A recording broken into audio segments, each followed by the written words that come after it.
Baik, Assalamualaikum warahmatullahi wabarakatuh. Untuk kuliah online penanganan limbah hasil pertanian, kita masuk ke materi selanjutnya yaitu tentang kebijakan pengelolaan lingkungan hidup dan produksi bersih. Cuman di materi kali ini saya lebih banyak skipnya karena memang nanti untuk produksi bersih kita akan banyak bahas di setelah UTS gitu. Sehingga nanti ini hanya pengantar saja. Kalau detailnya nanti tentang produksi bersih itu ada di setelah UTS ya, tentang green production.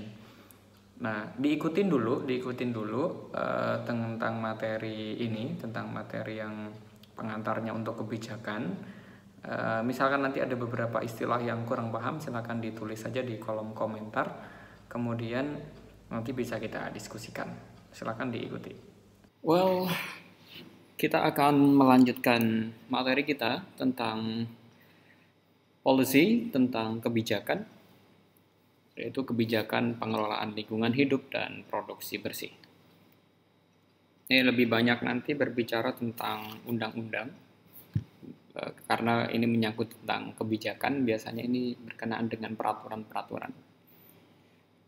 Nah, kita awali dari Undang-Undang Nomor 32 Tahun 2009 tentang PPLH. Apa itu PPLH? PPLH itu Perlindungan dan Pengelolaan Lingkungan Hidup. Intinya apa sih?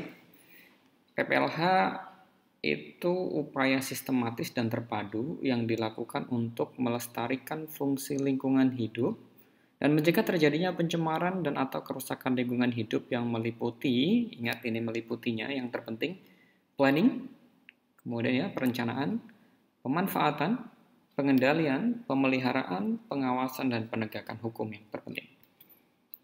Ruang lingkupnya, kalau tadi kan ada perencanaan meliputi apa saja? Meliputi inventarisasi, kemudian penetapan wilayah, penyusunan RPPLH ya, penyusunan rencananya. Pemanfaatan itu didasarkan pada RPPLH tadi rencananya, kemudian keberlanjutan, sustainable, dan keselamatan kesejahteraan masyarakat. Nah, untuk pengendalian itu di dalamnya ada pencegahan, penanggulangan, dan pemulihan. Kemudian di breakdown pada beberapa kriteria yaitu KLHS, tata ruang, baku mutu, lingkungan hidup, dan seterusnya nanti bisa dibaca ya. Kemudian untuk pemeliharaan meliputi konservasi sumber daya alam. Nah, nanti kalau di materi konservasi ya sebetulnya lebih ke arah Undang-Undang 32 2009 itu di konservasi SDA itu untuk yang konservasi lingkungan, tetapi konservasi lingkungan tidak dengan saya, dengan dosen yang lain. Selanjutnya untuk pengawasan, ada pengawasan dan pemantauan, dan penegakan hukum itu meliputi ada sanksi administratif, ada sanksi perdata, dan juga sanksi pidana. Nah, strategi pencegahan pencemaran dan kerusakan lingkungan hidup itu ada 3 aspek ya sebetulnya. Ada yang kita bedakan dari sisi merah, kuning, dan hijau ya. Jadi kalau KLHS, kalau yang merah itu intinya pada kapasitas daya dukung dan daya tampung lingkungan hidup untuk pembangunan gitu ya. Dan seterusnya. Kemudian tata ruangnya itu wajib didasarkan pada KLHS dan memperhatikan daya dukung dan daya tampung lingkungan hidup. Kemudian dilakukan uji AMDAL. Untuk kemudian yang kuning itu meliputi baku mutu lingkungan, ya baku mutu air, baku mutu air limbah, air laut, udara, emisi, gangguan. Gangguan itu kayak misalkan gangguan dari suara ya, kayak satuannya nanti pakai desibel. Kemudian ada kriteria baku kerusakan, itu ada KBK namanya, atau kriteria baku kerusakan tanah untuk produksi biomasa. Ini semuanya nanti diukur. Kemudian yang terakhir ada audit lingkungan untuk yang warna kuningnya. Kalau yang warna hijau itu strateginya ya meliputi perizinan, kemudian instrumen ekonomi dan analisis resiko. Sehingga ini harus dibedakan. Kalau yang hijau itu lebih ke arah pencegahan ya, pencegahan yang bersifatnya administratif. Kalau yang kuning itu pencegahan yang sifatnya pengukuran. Sedangkan yang merah itu yang memang harus dikerjakan. Gitu. Jadi kalau yang merah itu semuanya ikut. Yang kuning tidak semuanya ikut, sementara yang hijau itu misalkan perizinan kan tidak semuanya ikut di dalam perizinan. Instrumen ekonomi juga lingkupnya lebih ke arah makro gitu ya. Oke, ini gambaran umum kondisi lingkungan Provinsi Jatim ya, Jawa Timur. Luas wilayahnya ini lumayan besar, ada 47.157 km persegi, jumlah penduduknya ada 38 juta jiwa, luas kawasan hutannya ada 1.300.000 sekian hektar. Kawasan das itu adalah daerah aliran sungai. Ada das yang besar, das Brantas ini daerah Jawa Timur bagian barat. Kemudian das Solo Hilir itu ada di daerah Gresik, kemudian Tuban Lamongan itu ikut daerah aliran sungai Solo Hilir. Sampean baru itu Jember, kemudian Jember di Banyuwangi. Kalau Blega ini ada di Madura. Industrinya ada 803.000 unit, limbah B3-nya, wah ini besar, 516. Lumpur indeks, nah ini contoh gambar umum dan kondisi lingkungan di Jawa Timur ya. Isu lingkungan hidup paling besar adalah global climate change, ya pemanasan global. Nah, global climate change ini disumbang oleh apa saja? Ya, pencemaran tanah, air, dan udara, kemudian ada permasalahan lingkungan perkotaan, kerusakan pesisir dan laut, kemudian degradasi hutan dan meningkatnya lahan kritis. Nah, kita nanti lebih banyak di pencemarannya itu karena kita ngomongkan pada penanganan limbah hasil pertanian. Kalau di konservasi lingkungan, kita nanti akan lebih membahas pada degradasi hutan, misalkan kemudian kerusakan pesisir dan laut itu masuk wilayahnya konservasi lingkungan.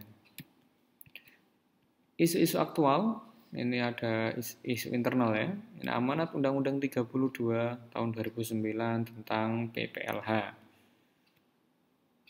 Nah, dalam rangka melestarikan fungsi lingkungan, itu pemerintah itu berkewajiban untuk mengembangkan dan menerapkan instrumen ekonomi lingkungan sebagai perangkat pengelolaan lingkungan. Kenapa ujung muaranya pada ekonomi? Ya karena semuanya ini dinilai berdasarkan ekonomi. Sehingga misalkan nanti ada kerusakan lingkungan, ya ini harus dirupiahkan. Gitu. Dan perencanaannya pun harus didasarkan pada budgeting atau ekonomi. Bersifatnya ini sebetulnya preventif ya, kemudian dan proaktif. Perencanaan pembangunan dan kegiatan ekonomi, jadi apa saja yang harus dilakukan, kemudian ini yaitu perencanaan pembangunan dan kegiatan ekonomi, pendanaan lingkungan hidup, insentif atau disinsentif. Visinya jelas peningkatan kualitas pengelolaan lingkungan hidup di Indonesia. Sarannya bagaimana atau misinya? Ya dilakukan standarisasi, dilakukan diklat, ada instrumen ekonomi lingkungan, dan lain-lain. Ya, standarisasi meliputi standarnya seperti apa, sertifikasi, dan akreditasi. Jadi sertifikasi dan akreditasi itu dibuat untuk mempertahankan mutu dari sebuah lingkungan itu tadi.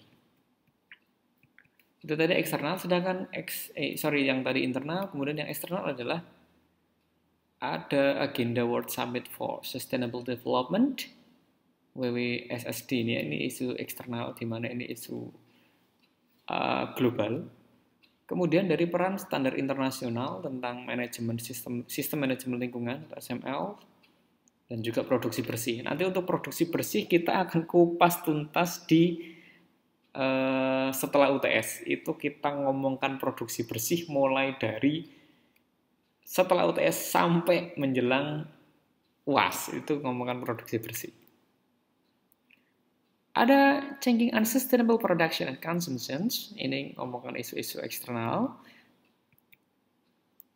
Kemudian kontribusi dunia usaha terhadap sustainable development ini biasanya dimasukkan ke dalam corporate social responsibility, ada juga dengan green production. Terus kemudian ada juga perdagangan internasional karena juga meningkatnya tuntutan konsumen, kemudian meningkatnya prakarsa produsen dan supply chain management. Ini isu-isunya ya, tadi ada isu internal dan juga isu eksternal. Nah, prinsip dasar pengelolaan lingkungan hidup itu meliputi circle ini. Yang pertama itu kita ngomongkan manusia sebagai sentral, karena manusia sebagai subjeknya. Kemudian, jadi bagaimana sih pengelolaan lingkungan hidup ya? Prinsip dasarnya itu yang pertama manusia. Yang kedua, daya dukung dan konservasi fungsi, artinya daya dukungnya itu seberapa besar dalam proses pendukungnya. Kemudian pencegahan, yang keempat itu pemanfaatan teknologi. Kemudian polluters pay principle, ini jadi prinsip polluters itu adalah ya orang yang menghasilkan atau mereduce polutan. Jadi dia harus membayar, prinsipnya seperti apa, nah itu dimasukkan ke dalam di prinsip dasar ini. Kemudian prinsip dasar yang selanjutnya ada kebersamaan, transparan, dan pertanggungjawaban. Jadi ada 1, 2, 3, 4, 5, 6, 7, 8. Ada 8 prinsip dasar pengelolaan lingkungan hidup. Kemudian untuk lingkup standarisasi dan teknologi dari Kementerian Lingkungan Hidup itu ada SML ya, Sistem Manajemen Lingkungan, kemudian Ecolabel dan ISO 14000. ISO 14000 itu tentang lingkungan. Ada standar kompetensi personel dan jasa lingkungan. Ini standarisasinya ada standar metode pengujian, kayak misalkan BOD, COD, pH, TSS, itu ada standar pengujian. Produksi bersih, green production yang sekarang baru-baru aja ini dikembangkan. Nah, ini keterkaitan perangkat pengelolaan lingkungan ya. Kita mulai dari peraturan dan perizinan. Ini pengawasan penegakan hukum itu ada di sini. Kemudian proper ini adalah label ya, sebetulnya proper ini. Jadi ada nanti proper, ada gold, ada ada silver, ini di proper. Apa yang harus dilakukan? Yaitu akreditasi, sertifikasi, standar, benchmarking, informasi, diklat, pengujian, pendanaan teknologi ini harus dilakukan. Nah, ini semua kaitannya dengan perangkat pengelolaan lingkungan. Tujuannya di sini, pembangunan berkelanjutan, green ya. Yang Ecolabel, LCA, ini masuk ke dalam Beyond Compliance. Jadi inti semua dari ini adalah perangkat ya. Produksi bersih itu perangkat, proper itu perangkat, sistem manajemen lingkungan itu perangkat. Dan ini adalah poin-poin yang harus dilakukan untuk pembangunan yang berkelanjutan itu tadi, akreditasi dan lain-lain. Ini adalah poin-poinnya. Nah, cleaner production, green production, produksi bersih itu sama. Cuma nanti pembahasannya kita bahas lebih banyak di setelah UTS ya. Nah, sifatnya preventif. Preventif itu artinya mencegahannya. Terpadu dan diterapkan secara terus-menerus pada proses produksi. Nah, ini waste. Ini waste tentang limbah yang dihasilkan. Dari supplier ke purchasing ini menghasilkan waste. Purchasing ke warehouse, ke penggudangan ini juga menghasilkan waste. Di warehouse sendiri biasanya juga menghasilkan waste. Dari warehouse ke user ini menghasilkan waste. User juga menghasilkan waste. User ke proses menghasilkan waste. Proses sendiri juga menghasilkan waste. Proses menjadi produk, itu akan ada waste. Produk sendiri juga nantinya akan ada waste. Sehingga semuanya ini limbah itu tidak bisa dihindari. Kemudian seperti yang saya tekankan di kelas ya, biasanya zero-nya waste itu tetap akan menghasilkan waste. Jadi waste itu tidak bisa dinolkan, yang bisa diminimalisir. Hierarki pengelolaan limbahnya, ini dimulai dari pembuangan langsung, kemudian ini nggak boleh ya sekarang ya, dibuang langsung, kemudian ada yang diolah limbahnya, ada yang didaur ulang, dan yang sekarang lagi rame, yang lagi yaitu cleaner production. Jadi produksi bersih ini yang nanti akan kita bahas lebih banyak.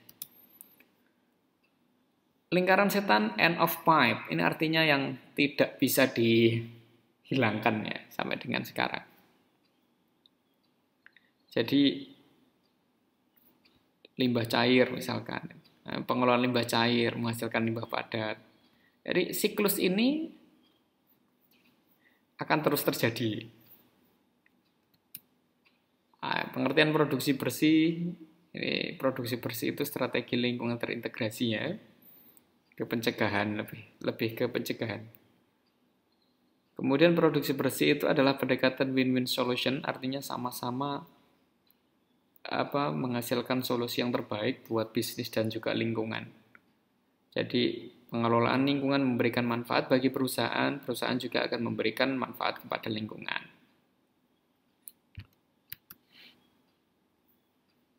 Lihat di sini, ini ada up the pipe, ini end of pipe. Ya, produksi bersih itu ada di prosesnya ini. Tadi kan ada pencegahan timbulnya limbah, pengurangan timbulnya limbah, daur ulang, dan pengelolaan limbah. Produksi bersih itu mencakup semuanya ini. Sehingga nanti akan kita belajar tentang neraca massal, nanti kita akan pelajari itu. Nah, ini hanya pengantarnya saja ya, tentang produksi bersihnya. Tapi secara detail nanti kita pelajari di setelah UTS. Nah, prinsip-prinsipnya ada beberapa ya, prinsip preventif, integratif, dan prinsip kontinu. Kalau prinsip preventif, perubahan dari paradigma end of pipe ke up the pipe. Perubahan paradigma dari cost ke saving. Jadi kalau selama ini kan kita untuk pengelolaan limbah itu kan biasanya kita menghasilkan cost terus ya. Bukan menghasilkan sih, mengeluarkan cost. Karena limbah itu kan nggak dipakai gitu ya. Kalau diolah otomatis perusahaan itu akan mengeluarkan cost. Tetapi kalau paradigmanya diganti di mana pengelolaan limbahnya nanti akan menghasilkan manfaat ke perusahaan, itu bisa dijadikan sebagai investasi bukan lagi cost gitu ya. Prinsip integratif, perubahan paradigma dari parsial. Parsial itu artinya separuh, bagian-bagian gitu. Jadi ada yang mengelola limbah itu cuman cukup ini aja selesai gitu. Padahal nanti juga akan menghasilkan limbah lagi toh. Diubah paradigmanya dari parsial ke komprehensif. Artinya semua yang tadi menghasilkan limbah-limbah itu diolah, di treatment dari awal sampai akhir gitu. Jadi selesai gitu, tuntas. Prinsip kontinu, ya ini perubahan paradigma dari cepat puas ke selalu ada yang lebih baik. Ini para prinsip dan paradigma dari produksi bersih. Manfaat dari produksi bersih itu apa sih sebetulnya? Perhatikan di sini, ini ada cleaner production atau disebut juga produksi bersih. Langsung lihat di bawah, enhance corporate competitiveness, artinya daya saing dari sebuah corporate, dari sebuah perusahaan itu akan meningkat. Kalau cleaner production ini dipakai gitu ya. Lihat di sini. Cleaner production itu efisiensi production-nya itu meningkat. Kemudian material yang beracun itu menurun. Housekeeping-nya itu harus diperbaiki. Jadi yang cleaner production itu 3 ini dulu yang diperhatikan. Jadi efisiensinya coba ditingkatkan, kemudian yang beracun, bahan beracun itu dikurangi. Dalam penggudangan ini harus diperhatikan lebih baik. Sehingga apa yang terjadi untuk higher production efficiency, material yang tidak terpakai itu akan sedikit, kemudian limbahnya otomatis akan sedikit. Dari limbah yang sedikit kan akan mengurangi proses pengolahan limbah. Kemudian ketika materialnya yang terbuang itu sedikit, maka reduce purchasing cost, pembeliannya untuk harga pembeliannya akan turun. Di sini akan reduce production cost, sudah jelas. Kalau waste-nya sedikit, treatment-nya kan sedikit juga. Otomatis ongkos yang digunakan untuk treatment tadi juga sedikit. Kemudian reduce purchasing cost karena materialnya material yang bagus gitu, sehingga waste yang dihasilkan sedikit. Jadi otomatis cost-nya yang dipakai ya, minimal ya. Ketika cost yang dipakai minimal, otomatis profitnya naik dan menghasilkan competitiveness dari corporate. Yang kedua yaitu less toxic material, otomatis akan mengurangi dampak negatif pada lingkungan. Lingkungannya menjadi bagus, kemudian akan meningkatkan citra dari perusahaan tersebut. Kemudian untuk yang dalam penggudangan, nah, kalau proses penggudangannya bagus ya diperhatikan, misalkan dia akan meredius dari kegagalan sistem dan juga reduce leaks and spills. Kesehatan juga akan terjamin. Kemudian lingkungan kerjanya baik, sistem performance dari perusahaan tersebut baik, akan produktivitas dari lingkungan kerja juga meningkat dan menghasilkan peningkatan dari daya saing perusahaan. Jadi secara tidak langsung ini ya untuk manfaat produksi bersih. Nah, ini potensi ekonomi pengelolaan lingkungan. Jadi yang awalnya itu end of pipe, jadi ke sana, yang ke kanan ya end of pipe. Paradigmanya ini harus diubah ke kiri. Harus diubah up the pipe. Udah nggak mikirkan pengurangan timbulnya limbah, daur ulang, pengelolaan limbah, enggak ini. Tapi di sini sudah mulai harus dicegah. Sehingga apa? Yang ada langsung saving. Kan selama ini kan kita nggak ngomongkan pencegahan timbulnya limbah, tetapi pokoknya ada limbah, kemudian limbahnya dikurangi, didaur ulang, kemudian limbahnya diolah.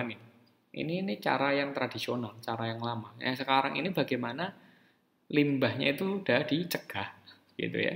Itu ya intinya di situ sih. Kalau yang up the pipe. Nah ini tahapannya ada banyak ya.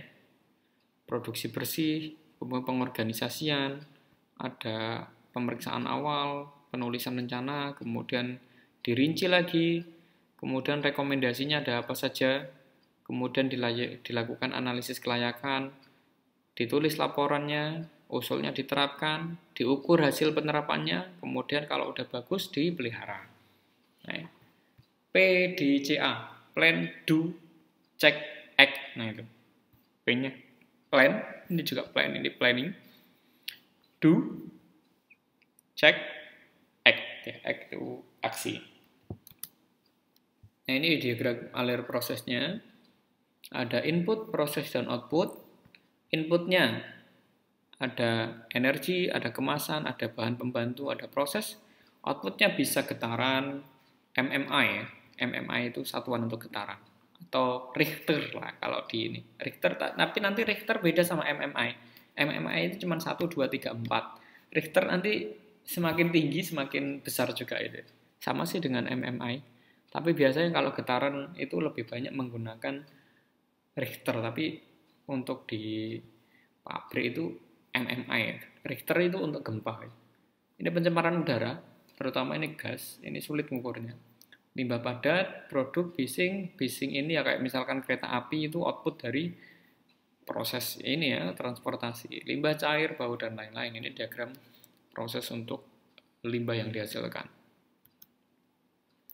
Integrasi ISO 14001 dan produksi bersih itu apa sih? Ada dasar, ada fungsi, ada peran. Ya, dasarnya aktivitas, aspek, dan dampak. Fungsinya, fungsi untuk perusahaan, semua lini dan lingkungan. Perannya ini yang berperan adalah top management, supervisor, officer, manajer lingkungan, ini yang berperan.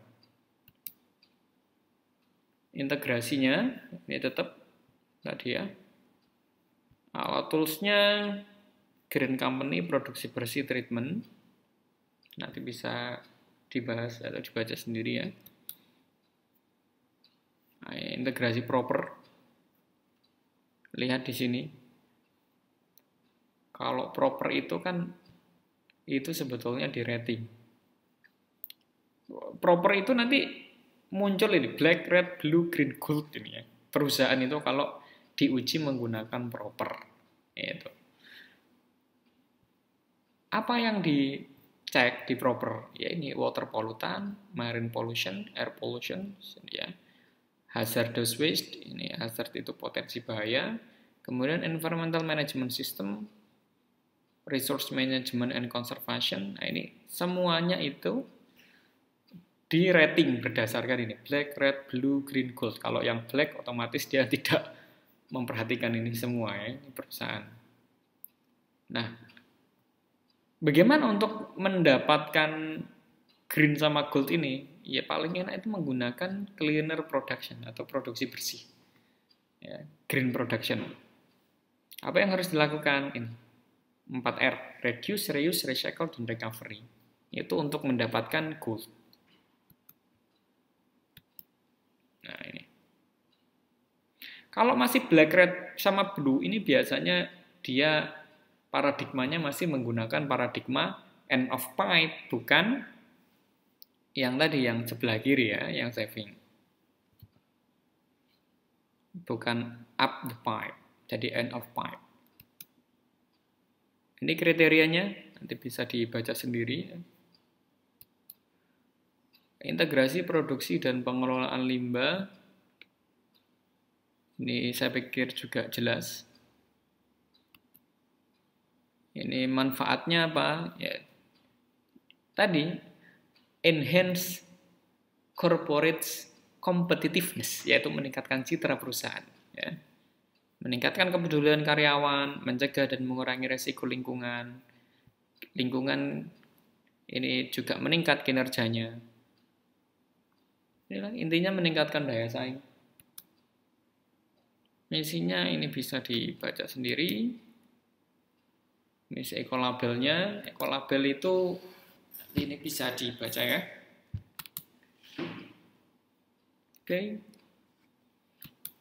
Nah, ini ekolabel di Indonesia. Kayak gini.